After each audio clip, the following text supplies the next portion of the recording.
Hello students, आज हम लोग चल रहे हैं राइबोसोम्स में। वो पिछला वीडियो में लाइसोसोम हम लोगों ने देखा था। अब यहाँ पे एक बात सबसे पहले हम लोग क्लियर कर लें कि राइबोसोम्स जो है नॉन मेम्ब्रेन बाउंड, बिना मेम्ब्रेन वाला स्ट्रक्चर है।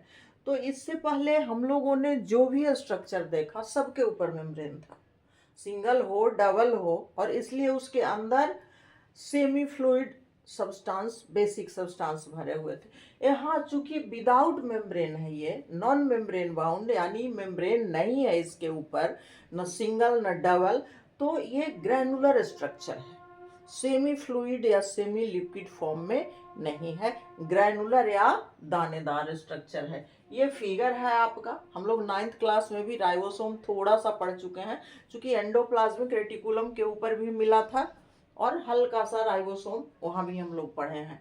चलिए थोड़ा उससे आगे देखते हैं राइबोसोम का। ये डिस्कवरी हो गई आपकी, ये पहला डे 1953 में। ये फिगर हो गया आपका। पहले यहाँ हम लोग देख लें, फिर हम लोग चलते हैं फिगर में। यहाँ पे क्या कहता है, non membrane bound granular structure है ना, बिना मेम्ब्रेन के दानेदार रचना है।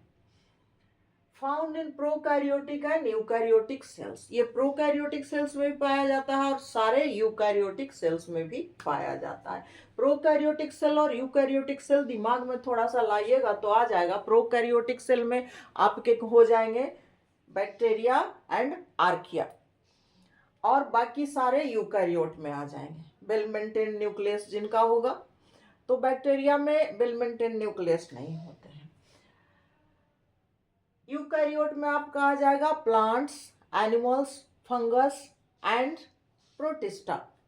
प्रोटिस्टा में बहुत सारे प्लांट्स भी आते हैं, एनिमल्स भी आते हैं, जिनके लिए कोई भी स्पेशल कैटेगरी नहीं हुई, सारे प्रोटिस्टा में ही आ जाते हैं। तो चलिए अमीबा वगैरह, ये पैरामीशियम, सारे के सारे आ जाते हैं प्रोटिस्टा में, तो वो सब यूकैरियोट हैं। और सबसे बड़ी बात तो है कि प्रोकैरियोट हो या यूकैरियोट, सब में राइबोसोम प्रेजेंट होते हैं। चलिए, बिना मेम्ब्रेन के स्ट्रक्चर है, ग्रैनुलर स्ट्रक्चर है, प्रोकैरियोटिक एंड यूकैरियोटिक सेल्स दोनों में प्रेजेंट होते हैं।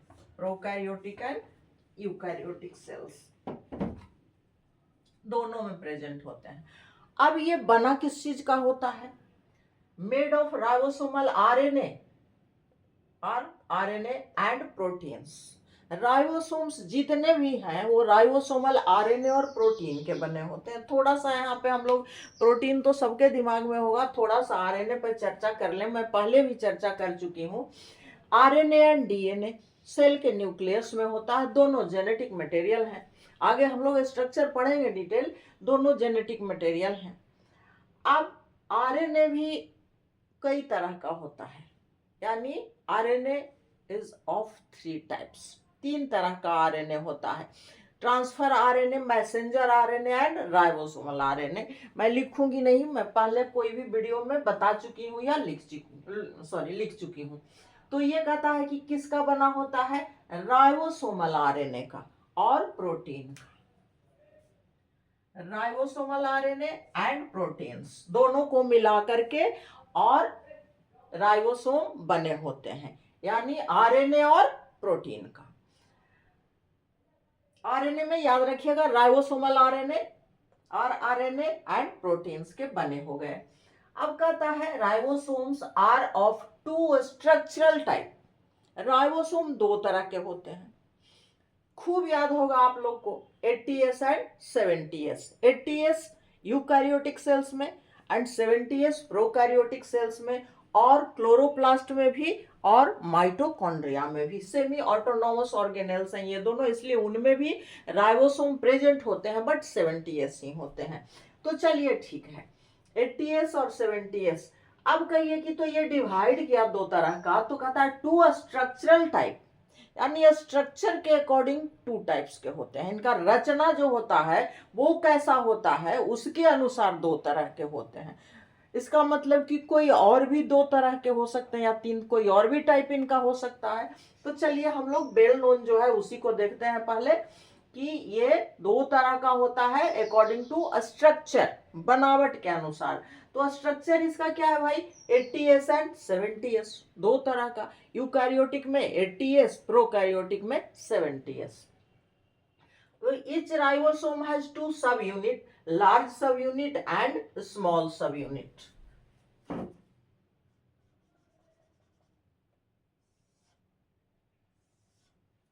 कहता है कि जो भी राइबोसोम्स होते हैं आइदर 80s और 70s, दोनों दो सब यूनिट के बने होते हैं, यानी दो अलग अलग छोटे छोटे बड़े जैसे भी हो, दो यूनिट्स के बने होते हैं, दो इकाई के बने होते हैं। तो एक थोड़ा बड़ा होता है उसको लार्ज सब यूनिट कहते हैं, दूसरा छोटा होता है उसको स्मॉल सब यूनिट कहते हैं। तो अब थोड़ा सा फिगर में आ जाइए, बट इससे पहले 80s 70s दोनों दो दो सब यूनिट्स के बने होते हैं, लार्ज सब यूनिट है स्मॉल सब यूनिट। तो 80s का लार्ज सब यूनिट है 60s and small sub unit है 40s। 70s का लार्ज सब यूनिट है 50s and small sub unit है 30s। अब ये दोनों के एक एक लार्ज सब यूनिट और एक एक स्मॉल सब यूनिट। अब यहां पे एस क्या लगा हुआ है, एस इसकी इकाई है, यहां देख लीजिए, एस स्टैंड्स फॉर स्वेडवर्ग्स यूनिट, जिससे हम लोग इसको मापते हैं, किसी भी चीज की लंबाई, चौड़ाई, मोटाई, डायमीटर कुछ भी हम लोग मापते हैं तो उसके लिए इकाई होती है, या दूध, पानी, अन्न, कुछ भी, कपड़ा, तो सबके लिए कोई ना कोई यूनिट होती है। या फिर आप पढ़िए फिजिक्स में, केमिस्ट्री में, सब में यूनिट होती है। तो यहाँ पे ये जो राइबोसोम है इसके माप के लिए यूनिट है एस स्वेडवर्ग्स यूनिट। ये सेडिमेंटेशन कोएफिशिएंट है, उसमें मैं ज्यादा नहीं जाना चाहूंगी क्योंकि आगे हम लोग फिर पढ़ेंगे। बट सेडिमेंटेशन अगर याद होगा केमिस्ट्री में ये टर्म मिला होगा आप लोग को, अब साधन तो थोड़ा समझ सकते हैं, नहीं तो मैं इसको छोड़ दे रही, उधर मैं नहीं जाना चाहूंगी, आगे चलूंगी उसमें। अभी यहाँ पे बस इसका स्ट्रक्चर देख लेते हैं और थोड़ा सा फंक्शन। तो चलिए, ये बस एस स्टैंड फॉर स्वेडवर्ग्स यूनिट, ये इसका यूनिट है। 80s 70s 60 40 large sub unit, small sub unit, 50 30 large sub unit, small sub unit. अब आ जाइए थोड़ा सा फिगर में, ये देखिए फिगर है, कोई मेम्ब्रेन अलग से नहीं। आप बोलेंगे ये मेम्ब्रेन नहीं, मेम्ब्रेन नहीं है, ये अलग लार्ज सब यूनिट है, ये स्मॉल सब यूनिट है। Ribosome large sub unit, ribosome small sub unit, ये दोनों सब यूनिट हैं इसके, यानी दोनों मिला करके ये एक राइबोसोम का फॉर्मेशन हुआ। अब यहाँ पे आप लोग कहेंगे कि चलिए तो प्रोटीन कहाँ है और आरएनए कहाँ है, राइबोसोमल आरएनए कहाँ है, प्रोटीन कहाँ है। तो ये दोनों मिल करके एक दूसरे से लिपट के जुड़ के ये ग्रैनुलर स्ट्रक्चर बनाते हैं। वो यहाँ पे अलग अलग मैं नहीं दिखा सकती क्योंकि वो ज्यादा डिटेल, इसका फंक्शन जब हम लोग पढ़ेंगे तो वहां पे देखेंगे। यहाँ पे बस हम लोग इतना ही जाने कि दो सब यूनिट का बना हुआ है और इस दोनों सब यूनिट में राइबोसोमल आरएनए के साथ प्रोटीन लिपटे होते हैं और लिपट करके ग्रैनुलर स्ट्रक्चर का फॉर्मेशन करते हैं। तो चलिए, ये दोनों, ये हो गया लार्ज सब यूनिट और ये हो गया स्मॉल सब यूनिट, ये दोनों हो गया हमारा। इसी में राइबोसोमल आरएनए भी है और प्रोटीन भी। अब थोड़ा सा इसमें और आपको दिख रहा होगा कुछ लंबाई, चौड़ाई, कुछ धागे जैसी रचना, ये क्या है इसको जरा सा देख लीजिए। बट इसको देखने से पहले हम लोग देख लेते हैं इसका फंक्शन। इसका फंक्शन क्या है, primary site for protein synthesis, या इसको ट्रांसलेशन भी कहते हैं। मैं बार बार बोलती हूँ, आप लोग को याद हो जाना चाहिए। प्रोटीन सिंथेसिस को सिंगल वर्ड में बायो में उसको क्या कहते हैं, ट्रांसलेशन। ट्रांसलेशन इंग्लिश वाला ट्रांसलेशन नहीं, हाँ उसी ट्रांसलेशन के सेंस में, कन्वर्ट करने के सेंस में, बट इसको ट्रांसलेशन कहते हैं बायो में प्रोटीन सिंथेसिस को। तो ये कहता है प्राइमरी साइट, यानी मूल रूप से स्टार्टिंग वाला साइट जो है प्रोटीन सिंथेसिस का, वो क्या है, कौन है, राइबोसोम। तो ये हो गया इसका function, primary site for protein synthesis. ठीक है, ट्रांसलेशन यहां भी नीचे मैं थोड़ा सा लिख दी हूं, in both prokaryotic and eukaryotic. अब ये भी दिमाग में आ सकता है कि ये ट्रांसलेशन जो होता है या प्रोटीन सिंथेसिस जो राइबोसोम का करता है, तो वो प्रोकैरियोटिक सेल में करता है कि यूकैरियोटिक में। जब दोनों में पाया जाता है तो दोनों में ही प्रोटीन सिंथेसिस का ही काम करता है ये। तो इसका फंक्शन हो गया primary site for protein synthesis या ट्रांसलेशन। अब ट्रांसलेशन या प्रोटीन सिंथेसिस में याद कीजिए, आप लोग को याद होना चाहिए, नहीं याद है तो गलत बात है। प्रोटीन का formation, protein synthesis amino acid से होता है। तो ये जो आपको दिख रहा है लाइनिंग, ये गोल गोल, ये सारे के सारे एमिनो एसिड हैं, जिसको देखिए ये ट्रांसफर आरएनए कैरी करके यहां लाता है राइबोसोम में एक एक एमिनो एसिड को, और यहां पर आकर के ये सब आपस में मिल करके और प्रोटीन का फॉर्मेशन करते हैं, यानी प्रोटीन सिंथेसिस यहाँ होता है। तो इधर भी डिटेल में हम लोग नहीं जाएंगे, क्योंकि 12th में हम लोग को ट्रांसलेशन पढ़ना है डिटेल। तो ये हो गया आपका एमिनो एसिड का चेन, जो कि इसमें एक एक करके एमिनो एसिड आते हैं और आपस में मिल करके सब एक साथ प्रोटीन का फॉर्मेशन करते हैं। ये है आपका मैसेंजर आरएनए। देखिए तीनों आरएनए भी आ गया हमारा। ट्रांसफर आरएनए, ये छोटा सा स्ट्रक्चर है ट्रांसफर आरएनए, जहां पे आकर के जुड़ रहा है एमिनो एसिड।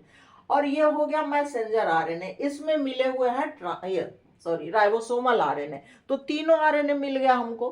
दिमाग में रखिएगा आरएनए इज ऑफ 3 टाइप्स, और तीनों का यहाँ फंक्शन है। एक राइबोसोमल आरएनए इसके फॉर्मेशन में, और ये दोनों जो है ये प्रोटीन सिंथेसिस में, एक एमिनो एसिड को लाता है और दूसरा यहाँ पे सिंथेसिस में भाग लेता है।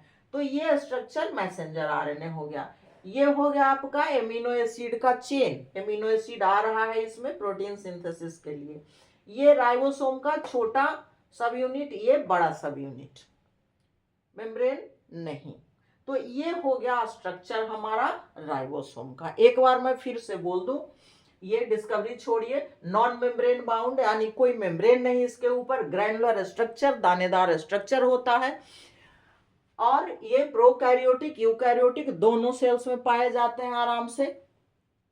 ये बने होते हैं किस चीज के? राइबोसोमल आरएनए और प्रोटीन के। ये स्ट्रक्चर के अकॉर्डिंग 2 टाइप्स के होते हैं, ATS and 70S। ATS and 70S both are consist of 2 sub units, large sub unit and small sub unit. ATS में लार्ज सब यूनिट 60 और स्मॉल 40, 70S में लार्ज 50, स्मॉल 30। ये एस स्वेडवर्ग्स यूनिट है ribosome का। अब फंक्शन में आ जाइए। इसका फंक्शन है प्राइमरी साइट प्रोटीन सिंथेसिस का, जिसको ट्रांसलेशन कहते हैं। ये आपका फिगर हो गया, large sub unit, small sub unit. ये मैसेंजर आरएनए से जुड़ा हुआ रहता है। जैसे धागे में मोती पिरोते हैं ना, तो वैसे ही समझ लीजिए ये धागा का काम मैसेंजर आरएनए करता है। बाकी फंक्शन आगे देखेंगे ट्रांसलेशन में। और इससे जुड़ा हुआ रहता है राइबोसोम। और ये चेन नहीं, एमिनो एसिड है, सब एक दूसरे से जुड़े हुए, जो एक एक करके एमिनो एसिड यहाँ लाया जाता है ट्रांसफर आरएनए से, और यहाँ पे प्रोटीन सिंथेसिस होता है।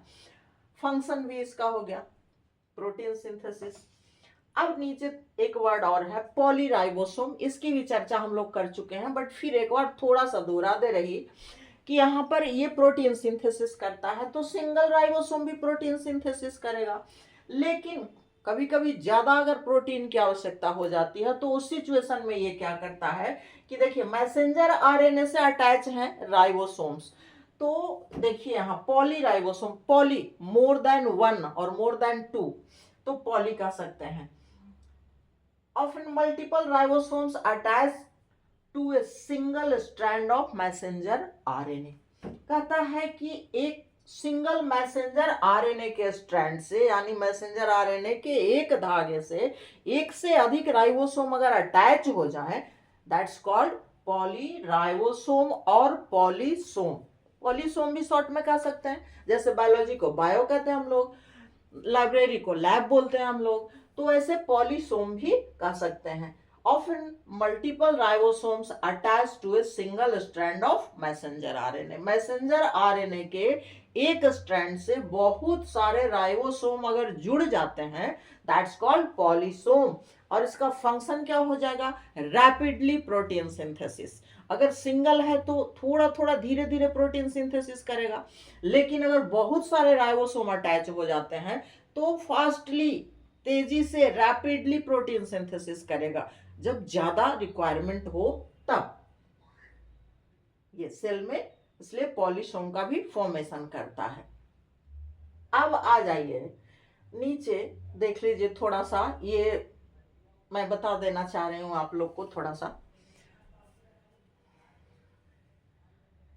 इसका स्ट्रक्चर हो गया बिना मेम्ब्रेन बाउंड, टाइप हो गया, प्रोकैरियोट यूकैरियोट में पाए जाते हैं हो गया, दोनों की इकाई हो गई, दोनों का यूनिट स्वेडवर्ग हो गया, प्राइमरी साइट प्रोटीन सिंथेसिस का फंक्शन हो गया, और पॉलीसोम या पॉलीराइबोसोम हो गया, यानी मैसेंजर आरएनए पे एक से अधिक राइबोसोम अटैच हो तो तेजी से प्रोटीन सिंथेसिस के लिए। अब देखिए नीचे थोड़ा सा कहता है ribosomes are classified by location into two types.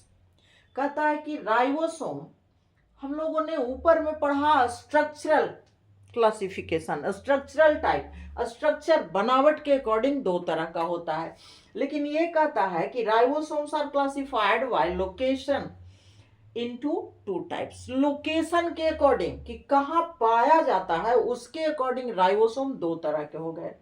कौन कौन? Free ribosomes and wound ribosomes. अब देखिए इसको थोड़ा सा याद कीजिए, या पिछला वीडियो मेरा देखिएगा, एंडोमेम्ब्रेन सिस्टम में आपको मिलेगा, एंडोप्लाज्मिक रेटिकुलम में। तो ये कहता है कि लोकेशन के अकॉर्डिंग, स्ट्रक्चर के अकॉर्डिंग दो तरह के हो गए जो कॉमनली हम लोग जानते हैं, बेसिकली हम लोग जानते हैं 80s 70s। ये कहता है कि लोकेशन के अकॉर्डिंग, लोकेशन मीन्स कहाँ पाया जाता है, तो फ्री राइबोसोम, फ्री राइबोसोम कहाँ होंगे? साइटोप्लाज्म में, फ्री फ्लोटिंग है ना, फ्रीली फ्लोट करते रहते हैं साइटोप्लाज्म में, तो वो हो गए फ्री राइबोसोम। इनका काम क्या है? देखिए, float in cytoplasm and make proteins for internal cellular use. अब ये साइटोप्लाज्म में फ्रीली फ्लोटिंग करते रहता है अगर, तो वहां पे प्रोटीन सिंथेसिस करेगा तो उसका क्या यूज होगा? उसका यूज होगा इंटरनल सेलुलर यूज। सेल के अंदर कोई भी बायोलॉजिकल एक्टिविटी, मेटाबॉलिक एक्टिविटी, किसी तरह की भी एक्टिविटी होगी तो वहां अगर प्रोटीन की जरूरत होगी तो उसके लिए फ्रीली फ्लोट करते रहता है जो साइटोप्लाज्म में, वो प्रोटीन बनाता है। यानी साइटोप्लाज्म में जो स्वतंत्र रूप से प्रेजेंट होते हैं राइबोसोम, वो क्या करते हैं? प्रोटीन सिंथेसिस करते हैं। उसका यूज कहाँ होता है? अंदर ही सेलुलर एक्टिविटी में, सेल के अंदर ही सेलुलर एक्टिविटी में यूज होता है फ्री राइबोसोम जो होते हैं। दूसरे टाइप का अकॉर्डिंग टू लोकेशन कहाँ होता है? अटैच रहते हैं एंडोप्लाज्मिक रेटिकुलम से, रफ एंडोप्लाज्मिक रेटिकुलम, इससे अटैच रहते हैं राइबोसोम्स कुछ, इनको कहते हैं वाउंड राइबोसोम्स। या एक्सेप्शन में आपको कहीं कहीं एग्जांपल आ जा सकता है कि मेम्ब्रेन बाउंड राइबोसोम कहाँ पाए जाते हैं। कोई मेम्ब्रेन बाउंड राइबोसोम नहीं होता, बट कहा जाता है इसको बाउंड राइबोसोम, चूंकि एंडोप्लाज्मिक रेटिकुलम के ऊपर होते हैं और वो एंडोप्लाज्मिक रेटिकुलम का मेम्ब्रेन काम करता है बाउंड्री टाइप का, इसलिए इसको कहा जाता है bound ribosomes attach to the ER, endoplasmic reticulum. अब इसका प्रोटीन सिंथेसिस का भी फंक्शन है। दोनों राइबोसोम या प्रोटीन सिंथेसिस ही करते हैं, either freely floating or attach to the endoplasmic reticulum. तो ये जो प्रोटीन सिंथेसिस करते हैं, make protein for export, cell से बाहर एक्सपोर्ट की जब जरूरत होती है प्रोटीन की, तो वो प्रोटीन कौन बनाता है? जो एंडोप्लाज्मिक रेटिकुलम के ऊपर पाया जाता है। साइटोप्लाज्म में एकदम समझ लीजिए समरी इसका, कि जो साइटोप्लाज्म में प्रेजेंट होता है, जिसका लोकेशन साइटोप्लाज्म में होता है, उसको कहते हैं फ्री राइबोसोम, और वो जो प्रोटीन सिंथेसिस करता है वो सेलुलर एक्टिविटी में सेल के अंदर काम आता है। लेकिन जो एंडोप्लाज्मिक रेटिकुलम के मेम्ब्रेन से अटैच रहता है, वो जो प्रोटीन सिंथेसिस करता है वो यूज कहाँ होता है? एक्सपोर्ट करने में, सेल से बाहर। तो ये हो गए अकॉर्डिंग टू लोकेशन। और यहाँ पे एक्सेप्शन याद रखिएगा, कभी अगर आ जाए बाउंड राइबोसोम यानी मेम्ब्रेन से ढका हुआ, तो दिमाग में लाइएगा कि वो एंडोप्लाज्मिक रेटिकुलम पे जो होता है उसको कहते हैं बाउंड राइबोसोम। तो ये हो गया आज आपका राइबोसोम। आज मैं यहीं पे छोड़ दे रही हूँ। इसके बाद आपका रह गया साइटोस्केलेटन, सीलिया एंड फ्लैजेला। दो क्लास और लगेंगे। आज यहीं पे छोड़ रही। Okay, thanks.